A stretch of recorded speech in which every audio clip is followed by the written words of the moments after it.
Assalamu alaikum, welcome to the program Islam Explained. We are joined by our theologian, Omar Adgi. Welcome to the program, Omar. Thank you, Aisel. It's a pleasure having you here, Omar. Thank you. Now, Omar, I'd like to ask you a question on evil, suffering, and injustice that's happening around in the world. Now, some people say, how can this be reconciled with the justice and mercy of God? How can we, respond back to these claims? Or how would you answer to this? Okay. Well, in theology and philosophy, this is called Theodicy, the problem of evil. So, and people frequently ask this question, Aisel, and I think we should handle this in two parts. The first part is it just? Are there injustice in the world? Or the other one is compassion. Well, in regards to injustice, God forbid, no one can accuse God of being, injustice or acting unjustly, simply for the reason that wealth belongs to God. By wealth, we mean everything that exists, including human bodies. As I said, if God asked me, for example, and said, give me back everything that I have given you, you can keep whatever there is left. I would be left with nothing because everything belongs to him. And this is applicable to the entire universe. So he is the owner of wealth. He can dispose of his wealth as the way he wishes. Another analogy is, if a very wealthy man walks into a gathering and starts distributing money to people out of generosity, and he says to one person, here, there's $100,000 for you. To the other person, to the next person, he says, here, $1,000 for you. And to the third person, he says, here's $10 for you. Now, the person who got the $10, would he have the right to say, this is not just, this is injustice? Why did you give him, 100,000 and give me $10? It wasn't his anyway, so Yeah. the other person's giving it out. Yeah, I think it's because very real. exactly. So the money belongs to the person who's distributing it. They have no right. They didn't earn that money. So none of us earned these bodies. None of us earned the universe. It was given to us as a bounty, a gift. So he can dispose of the universe the way he wishes. So we cannot claim injustice towards God. I understand. It makes sense that God is the owner of wealth and he can dispose of the way he wills. Now, so no one can claim injustice, but how do we reconcile evil and suffering with his infinite mercy and compassion?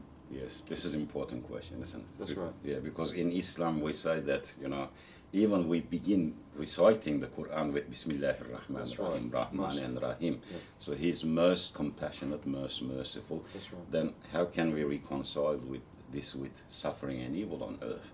So in a way, this question, there's a hint there of, accusing God of being incompassionate.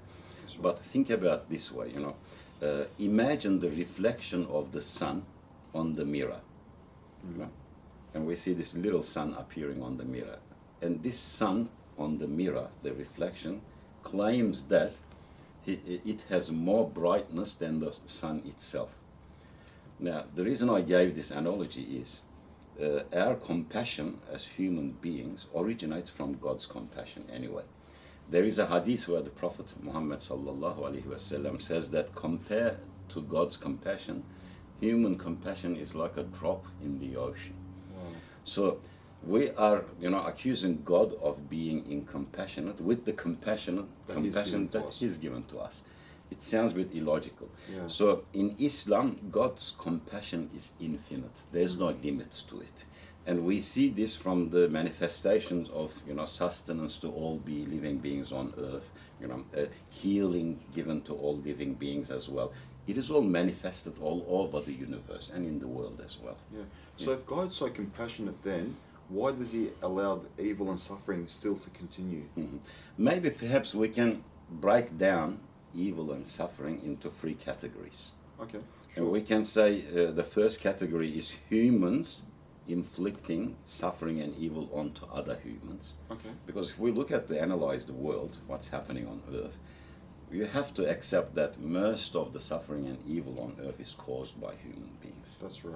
Most of it is like that. That's right. So we can say suffering caused to human beings by human beings, suffering caused to animals by human beings, and suffering caused by illnesses and disasters. on Natural Earth. disasters. Natural disasters, yes. We could cover that now. We can cover all of them Sure. very briefly. Go ahead. And the first one we can say, as human beings, we are created on this earth, placed on this earth, because we are going through a test, which will result either in eternal happiness or eternal punishment. This is according to Islamic theology. It's the grounds of testing. Yeah. So, basically. so in order to go through a test for a temporary time on earth, we need free will, which means God has given us free will as human beings. So if we have free will, that means that we can use it for good or evil. Some human beings use it for evil. Now, if God blocks that, removes that free will, then there will be no testing. Free will be annulled, negated, cancelled, and we cannot be held accountable on the day of judgment for our actions. Wow. Because we have free will, Yeah. and that evil and suffering that we cause to other human beings originates from our own evil. So it's our free will that whatever we've done, that's what we're going to be judged on, basically. Yeah. So we cannot accuse God for that. No. Because Because we we're are making those causing, decisions. we are making those Those decisions. choices. Yeah, and this is applicable for animals too. The evil or suffering we cause to animal originates from our own free will too. The reason God allows it, as I said, because we are going through a test. But it's important to note this also. On the day of judgment, everyone will be compensated for the suffering they felt or the evil that was inflicted on them. Everyone will be compensated, providing that they realize, God is the creator of everything, and there is a reason for that suffering. And they were patient. And they in were that- patient. during yeah. that period as They well. showed patience as well, yeah, and they submitted to the will of God as well. Yeah. So it means that evil and suffering mostly originates from human free will. So we cannot say, why does God allow this? Because you have free will.